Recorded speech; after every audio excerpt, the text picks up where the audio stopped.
दोस्तों एक बार फिर से हम आपके लिए RRB NTPC form fill up 2025 apply online process की अपडेट लेके आ चुके हैं।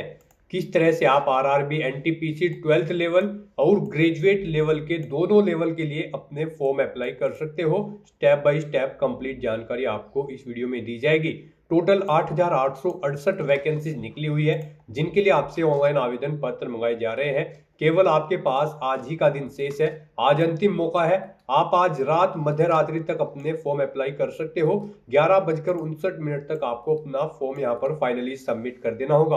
आपके पास केवल आज ही का दिन शेष है, अंतिम मौका है, तो जल्द से जल्द अपना फॉर्म अप्लाई कर ले बिना किसी गलती बिना किसी मिस्टेक के। फॉर्म अप्लाई करते समय अगर आपके सामने कोई भी टेक्निकल प्रॉब्लम आ रही है तो उसका हल भी आपको इस वीडियो में मिल जाएगा। आवेदन करते समय आपको कोई भी ऐसी गलती या फिर मिस्टेक नहीं करनी होगी जिसको करने से आपका फॉर्म रिजेक्ट हो सकता है।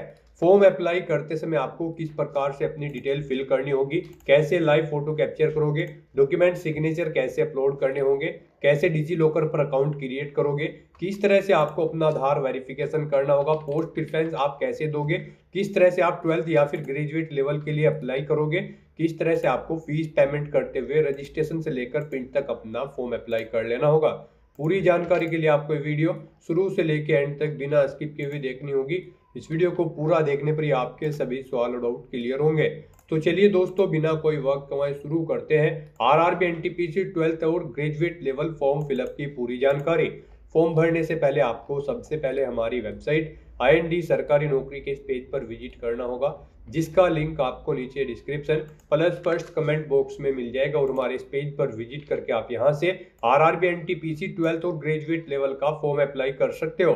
आरआरबी की ओर से NTPC under graduate 12th level और ग्रेजुएट लेवल का नोटिफिकेशन रिलीज किया गया था, जिसमें 8,868 वैकेंसीज निकली हुई है।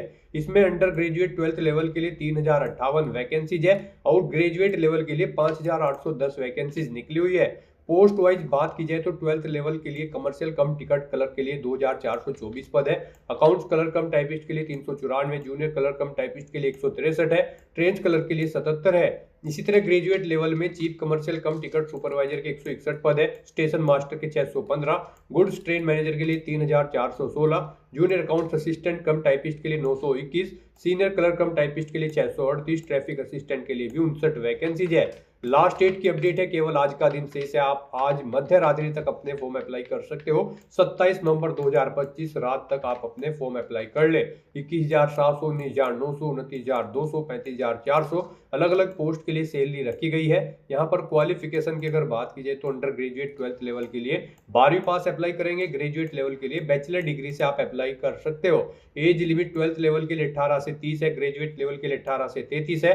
फीस सभी के लिए यूआर ओबीसी के लिए 500 है, 400 रिफंड कर दी जाएगी। SC ST PWD फीमेल के लिए 250 है जो कि टोटल रिफंडेबल है। ऑनलाइन मोड से आप फीस पेमेंट करोगे। Computer based test first second skill test document verification medical examination के आधार पे सिलेक्शन होगा। ऑनलाइन आप ऑल इंडिया से अप्लाई कर सकते हो rrbapply.gov.in पोर्टल से। इंपोर्टेंट लिंक सेक्शन के अंतर्गत 12th level notification PDF link पर क्लिक करके आप यहां से 12th लेवल की PDF डाउनलोड कर सकते हो। 7/2025 का ये ऑफिशियल नोटिफिकेशन है जो कि यहाँ पर 12th लेवल का है, अंडर ग्रेजुएट का है। इसमें आपको कंप्लीट एलिजिबिलिटी क्राइटेरिया की डिटेल देखने को मिल जाएगी, exam pattern, syllabus, live photo capture करने की डिटेल और सभी अप्लाई करने की गाइडलाइंस आपको दे दी गई है। जोन वाइज वैकेंसी और पोस्ट वाइज क्वालिफिकेशन की डिटेल आपको इसी में दे दी गई है। इसी तरह से graduate level notification PDF link पर क्लिक करके आप इसकी ग्रेजुएट की PDF डाउनलोड कर सकते हो। 6/2025 का नोटिफिकेशन है। इसमें भी आपको सेम तरह से आपको एलिजिबिलिटी की डिटेल दे दी गई है, जोन वाइज वैकेंसी क्वालिफिकेशन की डिटेल आपको मिल जाएगी। तो फॉर्म अप्लाई करने से पहले आप ग्रेजुएट या फिर 12th लेवल की नोटिफिकेशन रीड आउट कर ले, देन उसके बाद आपको अप्लाई ऑनलाइन के इस लिंक पर क्लिक करना होगा। तो आपके सामने ऑनलाइन आवेदन करने का ये ऑफिशियल पोर्टल ओपन हो जाएगा। गाइज यहाँ पर अगर आपने पहले से रजिस्ट्रेशन कर रखा है तो आपको यहाँ पर लॉगिन की ये टैब दी गई है। आपको लॉगिन करके अपना फॉर्म अप्लाई कर लेना है। अगर आपने इस पोर्टल के थ्रू किसी भी भर्ती के लिए पहले अप्लाई किया होगा तो यहाँ पर आपका रजिस्ट्रेशन मेक श्योर हुआ होगा, तो आपको लॉगिन करना है और अपना फॉर्म अप्लाई कर लेना है। जैसे ही आप लॉगिन की टैब पर क्लिक करेंगे आपके सामने ये पॉपअप शो होगा। अब आप लॉगिन करने के लिए भी आपके पास दो ऑप्शन है, आप आधार के थ्रू लॉगिन कर सकते हो या फिर अपने आरआरबी अकाउंट के थ्रू यहाँ पर लॉगिन कर सकते हो। इनमें अगर आप login with Aadhaar option select करते हैं तो फिर यहाँ पर आपको अपना फ़ोन नंबर एंटर करना है, फिर जनरेट आधार ओटीपी ऑप्शन पर क्लिक करना है। फिर आपके मोबाइल नंबर पर एक ओटीपी आएगा जिससे आपका आधार लिंक है, वो ओटीपी आपको यहाँ पर एंटर करना है और आपको I am not a robot के इस चेकबॉक्स को करना है, ओके करना है और इस चेकबॉक्स को भी आपको ओके करना है और लॉगिन की स्टेप पर क्लिक करते हुए आपको अपने डैशबोर्ड में लॉगिन करके अपना फॉर्म अप्लाई कर लेना है। और गाइस यहाँ पर अगर आप सेकंड ऑप्शन सेलेक्ट करते हैं लॉगिन विद आरआरबी अकाउंट, तो फिर आपके सामने कुछ इस तरह से इंटरफेस तो होगा। यहाँ पर आप अपना मोबाइल नंबर या फिर ईमेल एड्रेस एंटर करें, अपना पासवर्ड आप एंटर करें जो रजिस्ट्रेशन क्रिएट करते समय आपने अपना पासवर्ड बनाया था। I am not a robot के इस ऑप्शन पर क्लिक करें और उसके बाद लॉगिन की टैब पर क्लिक करते हुए आप अपने डैशबोर्ड में लॉगिन करके अपना फॉर्म अप्लाई कर लें। और गाइज अगर आप यहाँ पर आरआरबी के इस पोर्टल के थ्रू फर्स्ट टाइम अप्लाई करने जा रहे हो किसी भी भर्ती के लिए, तो सबसे पहले यहाँ पर आपको अपना अकाउंट क्रिएट करना होगा। उसके लिए आपको यहाँ पर टॉप पर ही क्रिएट एन अकाउंट की ये टैब दी गई है, आप इस पर क्लिक करें। आपके सामने यहाँ पर कुछ इस तरह से इंटरफेस होगा। यहाँ पर आपको ये नोटिस दे दिया गया है, अगर आपने 2024 या फिर 25 में रजिस्ट्रेशन कर रखा है तो यहाँ पर अब आपको दोबारा से रजिस्ट्रेशन करने की जरूरत नहीं है, और अगर आपने रजिस्ट्रेशन नहीं कर रखा है तो आप इसे कट करेंगे और यहाँ पर अपना रजिस्ट्रेशन कंप्लीट कर लेंगे। सबसे पहले यहाँ पर आपको अपनी नेशनलिटी सेलेक्ट करनी है, उसके बाद यहाँ पर आपको अपनी पर्सनल इंफॉर्मेशन देनी है। यहाँ पर आपको सबसे पहले अपना फुल नेम एंटर करना है, उसे रिटाइप करके कंफर्म कर लेना है। उसके बाद आपसे पूछा गया कि क्या आपने कभी अपना नाम चेंज किया है, अगर किया है तो आप यस ऑप्शन सेलेक्ट करेंगे और फिर यहाँ पर आप जब आपके डॉक्यूमेंट वेरीफाई होंगे उस समय आपको गैजेटेड नोटिफिकेशन या फिर रिलेवेंट लीगल डॉक्यूमेंट शो करना होगा अब आपके नाम चेंज का। और अगर आपने कभी नाम चेंज नहीं किया है तो सिंपली यहाँ पर आपको नो ऑप्शन सेलेक्ट करना है। उसके बाद यहाँ पर आपको अपनी डेट ऑफ बर्थ सेलेक्ट करनी है, आपको इस कैलेंडर में से अपनी डेट ऑफ बर्थ सेलेक्ट कर लेनी है। फिर यहाँ पर आपको अपनी डेट ऑफ बर्थ टाइप करनी है DDMMYY फॉर्मेट में। यहाँ पर आपको पहले डे एंटर करना है, फिर आपको स्लैश मंथ एंटर करना है, फिर स्लैश देके आपको अपना ईयर यहाँ पर एंटर कर देना है। आपकी 10वीं की मार्कशीट के अकॉर्डिंग यहाँ पर आपकी डेट ऑफ बर्थ होनी चाहिए। उसके बाद यहाँ पर आपको अपना जेंडर सेलेक्ट करना है, उसे दोबारा से रीसेलेक्ट करना है कंफर्मेशन के लिए। फिर आपको अपने फादर का नाम यहाँ पर एंटर करना है, उसे भी रिटाइप कर देना है। मदर का नाम एंटर करना है, उसे भी रिटाइप कर देना है। उसके बाद यहाँ पर आपको अपनी कॉन्टैक्ट डिटेल देनी है। यहाँ पर आपको कॉन्टैक्ट डिटेल में सबसे पहले आपको अपना ईमेल एड्रेस एंटर करना है, फिर आपको अपना मोबाइल नंबर एंटर करना है और उनके बाद आपको जनरेट ईमेल ओटीपी और जनरेट मोबाइल ओटीपी के ऑप्शन पर क्लिक करना है। उसके बाद आपके ईमेल एड्रेस और मोबाइल नंबर पर 6 डिजिट के 2 ओटीपी आएंगे। वो ओटीपी आपको यहाँ पर एंटर करके अपना मोबाइल नंबर और ईमेल आईडी को वेरीफाई कर लेना है। उसके बाद गाइज यहाँ पर आपको अपना वेरिफिकेशन करना है। वेरिफिकेशन के लिए यहाँ पर आपके पास 3 ऑप्शन है। आप यहाँ पर डिजी लॉकर के थ्रू अपना वेरिफिकेशन कर सकते हैं, या फिर गाइज यहाँ पर आप आधार कार्ड के थ्रू अपना वेरिफिकेशन कर सकते हैं, या फिर आपके पास अगर आधार भी नहीं है तो उसके थ्रू भी आप यहाँ पर अपना वेरिफिकेशन कर सकते हैं अपने पैन नंबर की डिटेल प्रोवाइड कराते हुए। तो यहाँ पर हम आपको तीनों ऑप्शंस के बारे में बताएंगे 1 बाय 1 करके। तो यहाँ पर अगर आप ऑप्शन सेलेक्ट करते हैं वेरिफिकेशन थ्रू डिजी लॉकर, तो आपको यहाँ पर वेरिफिकेशन थ्रू डिजी लॉकर के इस ऑप्शन पर क्लिक करना है। फिर यहाँ पर आपको आई कंफर्म के चेकबॉक्स को ओके करना है और उसके बाद गाइज आपको वेरीफाई के इस ऑप्शन पर क्लिक कर देना है। नेक्स्ट आपके सामने डिजी लॉकर का इंटरफेस ओपन हो जाएगा। यहाँ पर आने के बाद गाइज आपको अपना आधार नंबर एंटर करना है, ये कैप्चा कोड आपको यहाँ पर एंटर करना है और उसके बाद फिर आपको नेक्स्ट के इस ऑप्शन पर क्लिक कर देना है। फिर आपके रजिस्टर्ड मोबाइल नंबर पर जिससे आपका आधार अटैच है यानी कि लिंक है, उस पर एक ओटीपी आएगा। वो ओटीपी आपको यहाँ पर एंटर करना है और फिर आपको दोबारा से कंटिन्यू के इस ऑप्शन पर क्लिक कर देना है। नेक्स्ट यहाँ पर आपको अपना 6 डिजिट का डिजी लॉकर का सिक्योरिटी पिन एंटर करना है, और अगर आप भूल चुके हो तो यहाँ पर आप फॉरगेट सिक्योरिटी पिन के इस ऑप्शन पर क्लिक करें और अपना सिक्योरिटी पिन यहाँ पर गेट कर ले। गाइड यहाँ पर अगर आपने रजिस्ट्रेशन कर रखा है तो आपको यहाँ पर अपना 6 डिजिट का डिजी लॉकर का सिक्योरिटी पिन एंटर करना है, और अगर आपने रजिस्ट्रेशन नहीं कर रखा है तो आपको डिजी लॉकर की वेबसाइट को ओपन कर लेना है और वहां पर अपना अकाउंट आपको रजिस्टर कर लेना है, अकाउंट क्रिएट कर लेना है। इस तरह से अपना पिन यहाँ पर एंटर करने के बाद फिर आपको कंटिन्यू के ऑप्शन पर ही क्लिक करना है। नेक्स्ट आपके सामने आपका डिजी लॉकर अकाउंट कुछ इस तरह से शो होगा। अब यहाँ पर आने के बाद गाइज आपको अलाउ के इस ऑप्शन पर क्लिक करना है। इस तरह से यहाँ पर आपका डिजी लॉकर अकाउंट के थ्रू आपका वेरिफिकेशन कंप्लीट हो जाएगा और आपको आरआरबी के इसी इंटरफेस पर रिडायरेक्ट कर दिया जाएगा। नेक्स्ट ऑप्शन यहाँ पर वेरिफिकेशन का है आधार कार्ड के थ्रू। गाइज अगर यहाँ पर आप वेरिफिकेशन थ्रू आधार कार्ड ऑप्शन सेलेक्ट करते हैं तो फिर आपके सामने यहाँ पर कुछ इस तरह से इंटरफेस शो होगा। यहाँ पर आने के बाद आपको अपना आधार कार्ड नंबर एंटर करना है। उसके बाद आपको जनरेट आधार ओटीपी के ऑप्शन पर क्लिक करना है। आपके मोबाइल नंबर पर जिससे आपका आधार लिंक है उस पर एक ओटीपी आएगा 6 डिजिट का, वो ओटीपी आपको यहाँ पर एंटर करना है और फिर आपको यहाँ पर वेरीफाई के इस ऑप्शन पर क्लिक करते हुए आपको अपना आधार वेरीफाई कर लेना है। यहाँ पर आपके लिए सबसे बेस्ट ऑप्शन आधार कार्ड का ही रहेगा, क्योंकि यहाँ पर आगे भी आपको आपके आधार की जरूरत पड़ेगी एग्जाम टाइम के दौरान, वहां पर भी आपको अपना आधार कार्ड शो करना होगा। तो यहाँ पर हम आपको सजेस्ट करेंगे आप यहाँ पर अपना वेरिफिकेशन आधार के थ्रू कर लें। ये आपके लिए सबसे बेस्ट ऑप्शन है। आरआरबी की भर्ती में यहाँ पर आधार मस्ट कर दिया गया है। तो यहाँ पर अब उसके बाद एक और ऑप्शन है, अगर आप करना चाहे तो यहाँ पर आपका थर्ड ऑप्शन है I do not have Aadhaar card. आपको इस ऑप्शन पर क्लिक करना है। उसके बाद गाइड आपके सामने कुछ ये पॉपअप शो होगा। यहाँ पर आपको दोबारा से I do not have Aadhaar card के ऑप्शन पर क्लिक करना है। उसके बाद यहाँ पर आपके सामने कुछ इस तरह से इंटरफेस शो होगा। आप यहाँ पर इस चेकबॉक्स को ओके करें। उसके बाद यहाँ पर आप अपनी कोई वैलिड प्रूफ आईडी सिलेक्ट करें। पैन कार्ड यहाँ पर केवल आपको ऑप्शन दिया गया है। उसके बाद यहाँ पर आपका जो नाम पैन पर आधारित है वो नाम यहाँ पर आप एंटर करें। अपनी डेट ऑफ बर्थ इस कैलेंडर में से सिलेक्ट करें। अपना पैन नंबर यहाँ पर आप एंटर करें। उसके बाद किस अथॉरिटी ने आपको इशू किया है उसका नाम आपको देना है। प्लेस ऑफ इशू यहाँ पर आपको देना है और उसके बाद फिर आपको प्रोसीड के ऑप्शन पर क्लिक करके इस थर्ड ऑप्शन के थ्रू भी आप अपना वेरिफिकेशन यहाँ पर कंप्लीट कर सकते हो। तो इनमें से आपको कोई भी ऑप्शन यूज करते हुए अपना वेरिफिकेशन कर लेना है, ये मस्ट है। ये पूरी वेरिफिकेशन की प्रोसेस हमने आपको बता दी है। इनमें से किसी का भी यूज करते हुए आप अपना वेरिफिकेशन कर सकते हैं। हम आपको एक बार फिर से बता दें, आप यहां पर आधार कार्ड के थ्रू अपना वेरिफिकेशन करें, आपके लिए बेस्ट रहेगा। तो यहां पर किसी भी ऑप्शन के थ्रू वेरिफिकेशन करने के बाद आपको इस चेकबॉक्स को ओके करना है। I confirm that I am 18 year old या फिर ओल्डर, यानी कि मेरी आयु यहाँ पर 18 साल हो चुकी है या फिर इससे अधिक। आपको इस चेकबॉक्स को ओके करना है। ये डिटेल आप यहाँ पर इस पर क्लिक करके सुन भी सकते हो। और फिर गाइस यहाँ पर आपको अपना पासवर्ड क्रिएट करना है। यहाँ पर आपका पासवर्ड अल्फा न्यूमेरिक फॉर्मेट में होना चाहिए। मींस आपके पासवर्ड में एक अपर केस कैरेक्टर, एक लोअर केस कैरेक्टर, एक इंटीजर नंबर और एक स्पेशल कैरेक्टर जैसे कि @ या फिर डॉलर होना चाहिए। तो इस फॉर्मेट में आपको अपना पासवर्ड क्रिएट करना है। ये एग्जाम्पल हमने आपको दिखाया है। वही पासवर्ड आपको यहाँ पर कंफर्म पासवर्ड फील्ड में एंटर करना है। I am not a robot के इस चेकबॉक्स को ओके करना है। और फिर गाइस आपको यहाँ पर preview and create an account के इस ऑप्शन पर क्लिक करके अपना अकाउंट क्रिएट कर लेना है। आपका रजिस्ट्रेशन कंप्लीट होने के बाद आपको आरआरबी के इसी पोर्टल पर रिडायरेक्ट कर दिया जाएगा, या फिर आप डायरेक्टली अपने इंटरनेट ब्राउजर के एड्रेस बार पर टाइप कर ले rrbapply.gov.in।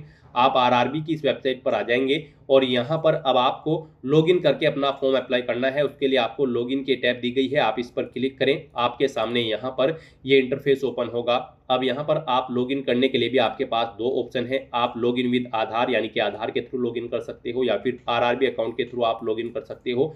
तो आप अपनी चॉइस के अकॉर्डिंग किसी भी ऑप्शन का यूज करते हुए अपने डैशबोर्ड में लॉगिन कर ले। यहाँ पर अगर आप सेकंड ऑप्शन सेलेक्ट करते हैं तो फिर आपको यहाँ पर अपना मोबाइल नंबर या ईमेल एड्रेस एंटर करना है, अपना पासवर्ड आपको एंटर करना है, I am not a robot के चेकबॉक्स को ओके करना है और फिर आपको यहाँ पर लॉगिन की स्टेप पर क्लिक करना है। फिर आपके सामने ये पॉपअप शो होगा। अब यहाँ पर आपको अपना ऑथेंटिकेशन करना है। आप यहाँ पर सेंड ओटीपी टू ईमेल के ऑप्शन पर क्लिक करें या फिर सेंड ओटीपी टू फोन के ऑप्शन पर क्लिक करें। यहाँ पर आपकी ईमेल या फोन पर एक ओटीपी जाएगा, वो ओटीपी आपको यहाँ पर एंटर करना है और फिर गाइस आपको यहाँ पर लॉगिन की स्टेप पर क्लिक करते हुए अपने डैशबोर्ड में लॉगिन कर लेना है। फिर आपके सामने कुछ जनरल इंस्ट्रक्शंस तो होंगे, आपको इन्हें केयरफुली रीड आउट करना है और अपना फॉर्म अप्लाई करने के लिए आपको यहाँ पर ऑनलाइन एप्लीकेशन की स्टेप पर क्लिक करना है, या फिर आपको यहाँ पर ये एक सेकंड ऑनलाइन एप्लीकेशन की टैब दी गई है, आपको इस पर क्लिक करना है। नेक्स्ट आपके सामने कुछ इस तरह से इंटरफेस शो होगा। यहाँ पर आने के बाद आपको आरआरबी एनटीपीसी ग्रेजुएट लेवल और अंडर ग्रेजुएट लेवल के दो सेक्शन यहाँ पर दिए गए हैं। अगर आप यहाँ पर ग्रेजुएट लेवल के लिए अप्लाई करना चाहते हो तो यहाँ पर आपको अपना बोर्ड सेलेक्ट कर लेना होगा, और अगर आप अंडर ग्रेजुएट के लिए अप्लाई करना चाहते हो तो आपको यहाँ से अपना बोर्ड सेलेक्ट कर लेना होगा। बोर्ड सेलेक्ट करने के बाद में आपको यहाँ पर नेक्स्ट की इस टैब पर क्लिक करना होगा। दोनों बोर्ड पर यहाँ पर दोनों लेवल पर सेम तरह से अप्लाई किया जाएगा, बस यहाँ पर क्वालिफिकेशन में डिटेल चेंज करनी होगी। फिर आपके सामने कुछ इस तरह से इंटरफेस शो होगा। अब यहाँ पर आपको अपनी पर्सनल डिटेल देनी है। कुछ डिटेल यहाँ पर आपको ऑटोमेटिकली फिर मिल जाएगी जो आपने रजिस्ट्रेशन टाइम पे प्रोवाइड कराई थी। और गाइड यहाँ पर आपको इन 5 स्टेप्स को कंप्लीट करते हुए अपना फॉर्म अप्लाई करना है। सबसे पहले आपको अपनी पर्सनल डिटेल देनी है, फिर कुछ और अन्य डिटेल देनी है, फिर आपको अपनी क्वालिफिकेशन की डिटेल देनी है, उसके बाद आपको अपना फोटो और डॉक्यूमेंट्स अपलोड करने हैं और फिर आपको यहाँ पर पोस्ट प्रेफरेंस देते हुए प्रीव्यू चेकआउट करते हुए अपना फॉर्म सबमिट कर देना है। तो इन स्टेप्स को आपको कंप्लीट करते हुए यहाँ पर अपना फॉर्म अप्लाई करना है। सबसे पहले यहाँ पर आपको अपनी पर्सनल डिटेल देनी है। उसमें गाइज यहाँ पर आपको अपना मैरिटल स्टेटस सेलेक्ट करना है, फिर आपको अपना रिलीजन सेलेक्ट कर लेना है, उसके बाद आपको अपनी मातृभाषा यहाँ पर सेलेक्ट कर लेनी है। फिर यहाँ पर आपको यहाँ बताना है कि आप किस लैंग्वेज में अपना एग्जाम पेपर चाहते हैं। यहाँ पर आप अपने एग्जाम पेपर का मीडियम सेलेक्ट करें। उसके बाद आपकी बॉडी पर कहीं कोई कट या तिल का निशान है तो उस पैलेस का नाम यहाँ पर आप एंटर कर दें। 2 पैलेस के नाम यहाँ पर आपको देने हैं, नहीं है तो यहाँ पर आप नो मार्क एंटर कर सकते हैं। फिर यहाँ पर आपको अपनी कम्युनिटी की डिटेल प्रोवाइड करनी है। यहाँ पर आप अपनी कैटेगरी सिलेक्ट करें। अगर आप रिजर्व कैटेगरी से बिलोंग करते हैं तो यहाँ पर आपको अपनी कास्ट का नाम एंटर करना है, अपना कास्ट सर्टिफिकेट का नंबर देना है, आपको किसने इशू कराया है आपका कास्ट सर्टिफिकेट, उस डेजिग्नेशन का नाम आपको यहाँ पर सिलेक्ट कर लेना है। फिर गाइज यहाँ पर आपको अपना स्टेट सेलेक्ट करना है, जिस स्टेट का आपके पास कास्ट सर्टिफिकेट है, कब आपको इशू हुआ है वो डेट आपको सेलेक्ट करनी है। फिर आपसे पूछा गया है कि क्या आप फ्री ट्रेवल पास चाहते हैं, अगर चाहते हैं तो यस करें। उसके बाद यहाँ पर आप अपनी नियरेस्ट रेलवे स्टेशन का नाम दें और यहाँ पर फिर आपको अपना कास्ट सर्टिफिकेट अपलोड करना है। आपका ये सर्टिफिकेट यहाँ पर 400 KB से कम होना चाहिए, PDF फॉर्मेट में आपकी फाइल होनी चाहिए। उसके लिए आपको यहाँ पर अपलोड डॉक्यूमेंट के ऑप्शन पर क्लिक करना है, फाइल को सिलेक्ट कर लेना है और अपना कास्ट सर्टिफिकेट फिर यहाँ पर आपको अपलोड कर देना है। फिर गाइस यहाँ पर आपको अपने एड्रेस की डिटेल प्रोवाइड करनी है। यहाँ पर आपको अपना प्रेजेंट एड्रेस एंटर करना है और उसके बाद फिर आपको अपना परमानेंट एड्रेस यहाँ पर एंटर कर देना है। और अगर आपका परमानेंट एड्रेस आपके प्रेजेंट एड्रेस के अकॉर्डिंग सेम है तो आप इस चेकबॉक्स को ओके कर देंगे, ऑटोमेटिकली आपका परमानेंट एड्रेस आपके प्रेजेंट एड्रेस के अकॉर्डिंग यहाँ पर फिल हो जाएगा। और उसके बाद गाइज आपको यहाँ पर सेव की स्टेप पर क्लिक करके अपनी ये सभी डिटेल सेव कर देनी है और फिर आपको यहाँ पर नेक्स्ट के इस ऑप्शन पर क्लिक करना है। नेक्स्ट यहाँ पर आपको अपनी कुछ और डिटेल्स प्रोवाइड करनी है। यहाँ पर आपसे पूछा गया है कि क्या आप ई एक सर्विसमैन हैं, अगर हैं तो आप यस ऑप्शन सेलेक्ट करेंगे। फिर यहाँ पर आप सेलेक्ट करेंगे आप आर्मी में सेवारत थे या फिर नेवी या फिर एयरफोर्स में, फिर आप अपनी रैंक देंगे, डेट ऑफ एंट्री देंगे, यहाँ पर आप फिलहाल भी सर्विस कर रहे हैं या नहीं आप बताएंगे, यस या नो ऑप्शन सेलेक्ट करेंगे और फिर इनके अकॉर्डिंग आपकी सर्विस की लेंथ यहाँ पर आपको कैलकुलेट करके शो कर दी जाएगी। और अगर आप ये एक सर्विसमैन नहीं है तो आप सिंपली नो ऑप्शन सेलेक्ट करेंगे, आगे की डिटेल फिर आपको नहीं देनी है। उसके बाद आपसे पूछा गया है कि क्या आप यहाँ पर PWBD कैंडिडेट हैं, अगर हैं तो आप यस ऑप्शन सेलेक्ट करेंगे और फिर आप अपनी डिसेबिलिटी कैटेगरी सेलेक्ट करेंगे, सब डिसेबिलिटी कैटेगरी सेलेक्ट करेंगे, परसेंटेज देंगे अपनी डिसेबिलिटी की, PWBD सर्टिफिकेट नंबर यहाँ पर आप देंगे, कब वो आपको इशू हुआ है उसकी डेट आप सेलेक्ट करेंगे, UDID नंबर आप देंगे। और अगर आप PWBD कैंडिडेट नहीं है तो आप सिंपली यहाँ पर नो ऑप्शन सेलेक्ट करें, आगे की डिटेल फिर आपको नहीं देनी होगी। और गाइज अगर आप PWBD कैंडिडेट हैं फिर आपसे पूछा गया है कि क्या आपको स्क्राइब की जरूरत पड़ेगी, यहाँ पर आप यस या नो अपने अकॉर्डिंग ऑप्शन सेलेक्ट करेंगे। यस ऑप्शन अगर आप सेलेक्ट करते हैं तो फिर आप I understand and I agree के ऑप्शन पर क्लिक करेंगे और फिर यहाँ पर आप बताएं यस ऑप्शन आप सेलेक्ट करें कि आपको यहाँ पर स्क्राइब की जरूरत पड़ेगी। इस तरह से अगर आप स्क्राइब की जरूरत आपको नहीं है तो आप सिंपली यहाँ पर नो ऑप्शन सेलेक्ट करेंगे। फिर आपसे पूछा गया है कि क्या आप economically backward class EBC candidate हैं, अगर हैं तो आप यहाँ पर यस ऑप्शन सेलेक्ट करेंगे। फिर I understand and I agree के इस ऑप्शन पर क्लिक करेंगे। फिर यहाँ पर आप डॉक्यूमेंट का टाइप सेलेक्ट करेंगे, यानी कि EBC क्लास के लिए आपके पास क्या डॉक्यूमेंट है जो यहाँ पर आप शो करना चाहते हैं, जैसे कि BPL कार्ड या फिर इज्जत MST इशूड बाय रेलवे या फिर EBC सर्टिफिकेट। आप अपने अकॉर्डिंग ऑप्शन सेलेक्ट करें, किस अथॉरिटी ने आपको ये इशू कराया है उसका नाम सेलेक्ट करें, सर्टिफिकेट नंबर दें, कब वो इशू हुआ है सर्टिफिकेट उसकी डेट आप सेलेक्ट करें। और अगर आप इकोनॉमिकली बैकवर्ड क्लास से नहीं है तो आप सिंपली नो ऑप्शन सेलेक्ट कर लेंगे। फिर आपसे पूछा गया है कि क्या आपने रेलवे में सर्विस की है, अगर की है तो आप यस करेंगे। और फिर यहाँ पर आपसे पूछा गया कि क्या आपके पास NOC है कंट्रोलिंग ऑफिसर की, अगर है तो आप यस करेंगे। और फिर यहाँ पर आप अपनी कैटेगरी सेलेक्ट करेंगे, जिस कैटेगरी में आप कार्यरत थे, फिर प्लेस ऑफ वर्किंग देंगे, जोन या फिर यूनिट आप सेलेक्ट करेंगे। और अगर आप कार्यरत नहीं थे, रेलवे में आपने सेवा नहीं की है तो आप सिंपली नो ऑप्शन सेलेक्ट करेंगे। फिर आपसे पूछा गया कि क्या आप यहाँ पर करंट में एम्प्लॉय हैं, अगर हैं तो आप बताएं सेंट्रल गवर्नमेंट के हैं, स्टेट के हैं या फिर पब्लिक सेक्टर के। आप अपने अकॉर्डिंग ऑप्शन सेलेक्ट करेंगे, I understand and I agree के ऑप्शन पर क्लिक करेंगे और उसके बाद यहाँ पर आपको ऑर्गेनाइजेशन का नाम देना है जिसमें आप कार्यरत हैं, कब से कब तक आपने सेवा की है, यहाँ पर आप डेट सेलेक्ट करेंगे जब से आपने सेवा स्टार्ट की है। फिर आपसे पूछा गया कि क्या आप फिलहाल भी वर्किंग है या फिर नहीं, आप अपने अकॉर्डिंग ऑप्शन सेलेक्ट करेंगे, अगर हैं तो आप यस करेंगे, नहीं तो नो ऑप्शन सेलेक्ट करेंगे। फिर आपको बताना होगा अगर आप नो ऑप्शन सेलेक्ट करते हैं किस डेट को आपने जॉब छोड़ी है, इस तरह से यहाँ पर आपको अपनी करंट एम्प्लॉयमेंट की डिटेल दे देनी है। और गाइज यहाँ पर अगर आप एम्प्लॉय नहीं है तो आप सिंपली यहाँ पर नॉट एप्लीकेबल ऑप्शन सेलेक्ट करेंगे। फिर आपको इस पेज को नीचे स्क्रॉल डाउन करना है और अपनी बैंक डिटेल यहाँ पर आपको प्रोवाइड करनी है। फीस रिफंड के लिए यहाँ पर आपको बैंक अकाउंट होल्डर का नाम देना है, फिर यहाँ पर आपको अपना अकाउंट नंबर देना है, फिर यहाँ पर आपको अपना अकाउंट नंबर एक बार फिर से एंटर करके उसे कंफर्म कर लेना है। बैंक का आईएफएससी कोड यहाँ पर आपको एंटर करना है, कंफर्म के इस ऑप्शन पर क्लिक करना है। इसके अकॉर्डिंग यहाँ पर आपके बैंक का नाम और एड्रेस ऑटोमेटिकली फेच करके शो कर दिया जाएगा। इस तरह से अपनी बैंक डिटेल प्रोवाइड करने के बाद फिर गाइज आपको सेव के इस ऑप्शन पर क्लिक करके अपनी ये डिटेल सेव कर देनी है और फिर आपको नेक्स्ट के इस ऑप्शन पर क्लिक करना है। अब यहाँ पर आपको अपनी एजुकेशनल क्वालिफिकेशन की डिटेल प्रोवाइड करनी है। Guys RRB NTPC under graduate level की इस भर्ती पर अप्लाई करने के लिए आपका कम से कम 12वीं क्लास पास आउट होना जरूरी है किसी वेल रिकॉग्नाइज्ड बोर्ड या फिर स्कूल से। तो यहाँ पर अब आपको अपनी क्वालिफिकेशन की डिटेल देनी है। सबसे पहले यहाँ पर आपको अपनी 10वीं क्लास की डिटेल देनी होगी। उसके लिए यहाँ पर आपको इस पेंसिल के ऑप्शन पर क्लिक करना है। फिर आपके सामने यहाँ पर कुछ इस तरह से इंटरफेस होगा। यहाँ पर आप अपना स्टेट सेलेक्ट करें जिससे आपने अपनी 10वीं क्लास पास आउट की है, अपना डिस्ट्रिक्ट आप सेलेक्ट करें, बोर्ड का नाम यहाँ पर दें जिससे आपने अपनी 10वीं क्लास पास आउट की है, पासिंग डेट यहाँ पर आप इस ऑप्शन पर क्लिक करके सेलेक्ट करें, अपना 10वीं का रोल नंबर एंटर करें और यहाँ पर आप अपने 10वीं क्लास के सर्टिफिकेट का सीरियल नंबर एंटर कर दें और फिर उसके बाद आप अपडेट के ऑप्शन पर क्लिक करके या फिर ऐड के ऑप्शन पर क्लिक करके अपनी 10वीं की क्लास की डिटेल यहाँ पर आप ऐड कर दें।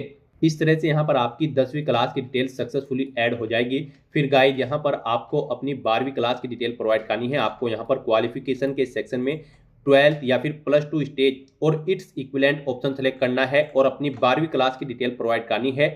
यहाँ पर आपको अपनी डिसिप्लिन सेलेक्ट करनी है। उसके बाद यहाँ पर आपको अपना स्टेट सेलेक्ट करना है, जिस स्टेट से आपने अपनी 12वीं क्लास पास आउट की है। अपना डिस्ट्रिक्ट आपको यहाँ पर सेलेक्ट कर लेना है। फिर आपको बोर्ड का नाम देना है जिससे आपने अपनी 12वीं क्लास पास आउट की है, कब पास आउट की है वो डेट आपको सेलेक्ट कर लेनी है, कितने % मार्क्स आपने ऑब्टेन किए हैं, अपनी परसेंटेज यहाँ पर आपको देनी है।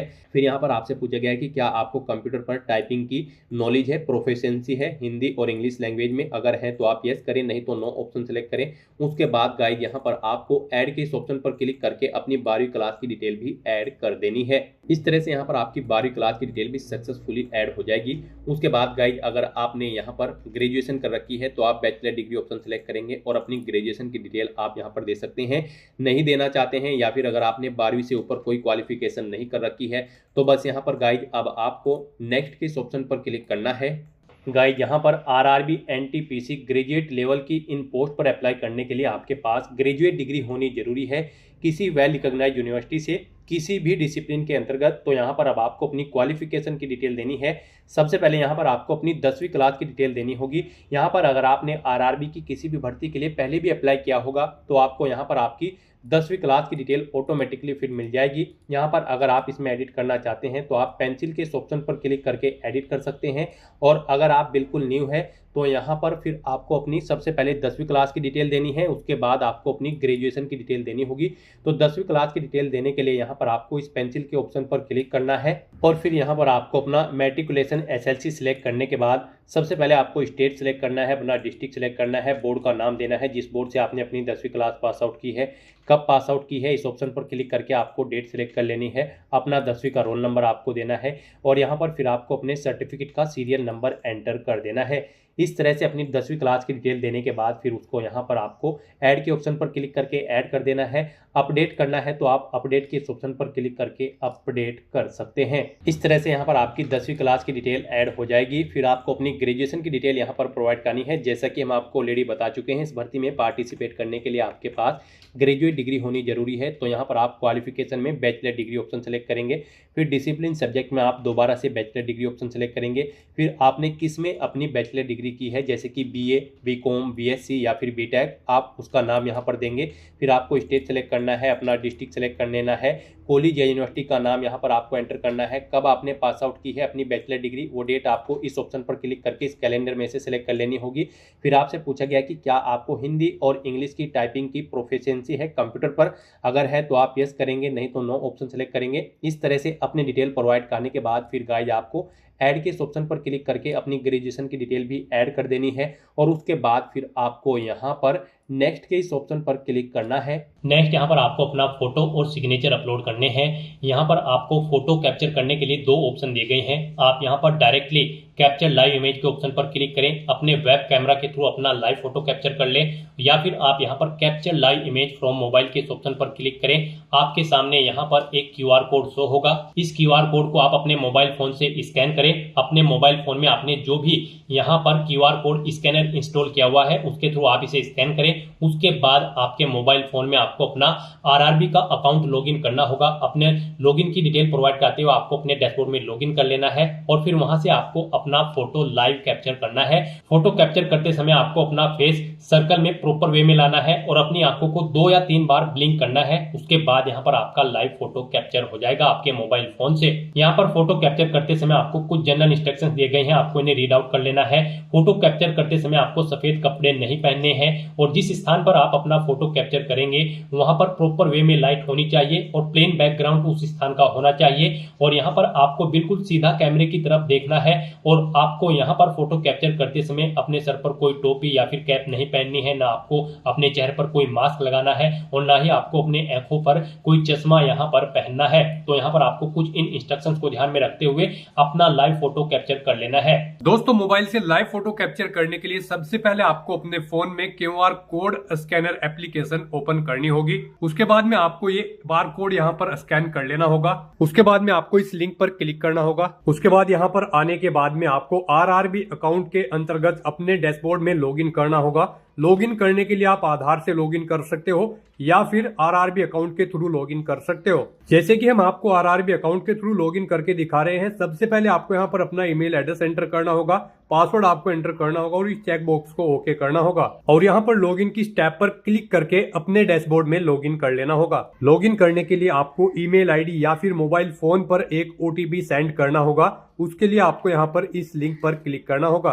OTP एंटर करने के बाद में आपको लॉगिन की स्टेप पर क्लिक करना होगा। लॉगिन करने के बाद में आपके सामने कुछ इस तरह से इंटरफेस ओपन हो जाएगा। यहाँ पर आकर आपको इस पेज को स्क्रॉल डाउन करना होगा और यहाँ पर आप देख सकते हो capture live image. Live photo capture करने के लिए आपको इस टैब पर क्लिक करना होगा और अपना लाइव फोटो कैप्चर कर लेना होगा। फोटो कैप्चर करने के लिए आपको अपना फेस इस सर्कल के अंतर्गत लाना होगा और अपनी आंखों को यहाँ पर ब्लिंक करना होगा वेरिफिकेशन के लिए और उसके बाद में कैप्चर के इस टैब पर क्लिक करके अपना लाइव फोटो कैप्चर कर लेना होगा। तो इस तरह से आपका लाइव फोटो कैप्चर हो जाएगा और उसके बाद में आपको सेव की टैब पर क्लिक करके अपना लाइव फोटो जो आपने कैप्चर किया है उसको सेव कर देना होगा। उसके बाद गाइस यहाँ पर आपको अपने सिग्नेचर अपलोड करने हैं। सिग्नेचर यहाँ पर आपके JPG या फिर JPEG फॉर्मेट में होने चाहिए। सिग्नेचर की विड्थ आपकी 140 पिक्सल होनी चाहिए, हाइट 60 पिक्सल होनी चाहिए। सिग्नेचर यहाँ पर आपको एक ब्लैंक इंक पेन से व्हाइट पेपर पर करने हैं। यहाँ पर आपको एक बॉक्स क्रिएट करना है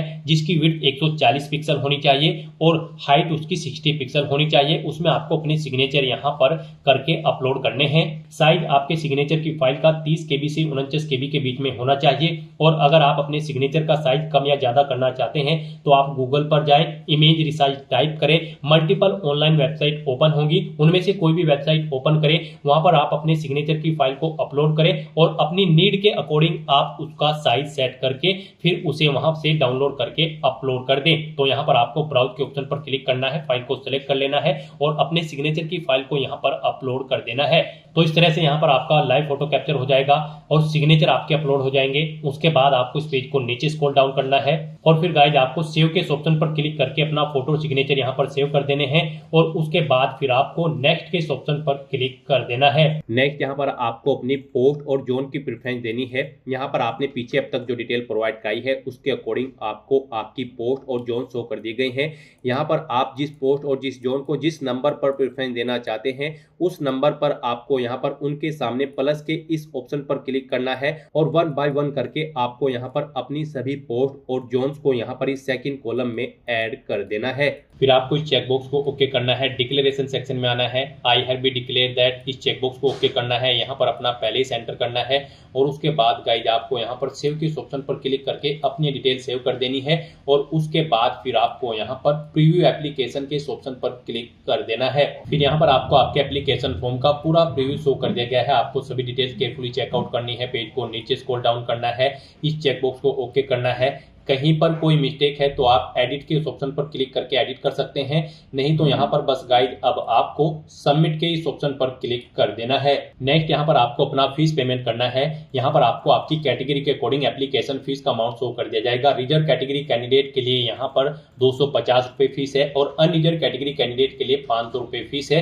इसमें से इनको 400 रुपए फीस रिफंड कर दी जाएगी और रिजर्व कैटेगरी कैंडिडेट की सभी फीस यहाँ पर आपको रिफंड कर दी जाएगी। लेकिन यहाँ पर फॉर्म कंफर्मेशन के लिए आपको अभी अपना फीस पेमेंट करना है, तो उसके लिए गाइड यहाँ पर अब आपको पे विद SBI ई पे के इस ऑप्शन पर क्लिक करना है और प्रोसीड करते हुए आपको यहाँ पर फीस पेमेंट के इंटरफेस पर आ जाना है। यहाँ पर आप debit card, credit card, net banking, UPI या फिर वॉलेट के माध्यम से अपना फीस पेमेंट कर सकते हो। UPI यहाँ पर आपके लिए सबसे बेस्ट और इजी ऑप्शन रहेगा। आप UPI के इस ऑप्शन पर क्लिक करें। UPI में भी फीस पेमेंट करने के लिए आपके पास दो ऑप्शन है। आप अपनी UPI ID एंटर करें, वैलिडेट UPI ID के ऑप्शन पर क्लिक करते हुए अपना फीस पेमेंट कर दें, या फिर गाइड यहाँ पर आप UPI QR के इस ऑप्शन पर क्लिक करें, फिर यहाँ पर पे नाउ के ऑप्शन पर क्लिक करें। ये QR कोड आप अपने UPI एप्लीकेशन से स्कैन करें और अपना फीस पेमेंट कर दें। सक्सेसफुली फीस पेमेंट करने के बाद यहाँ पर आपके एप्लीकेशन फॉर्म की सभी टास्क कंप्लीट हो जाएगी और आपका फॉर्म सबमिट हो जाएगा। उसके बाद आपको अपने एप्लीकेशन फॉर्म का एक हार्ड कॉपी प्रिंट आउट ले लेना है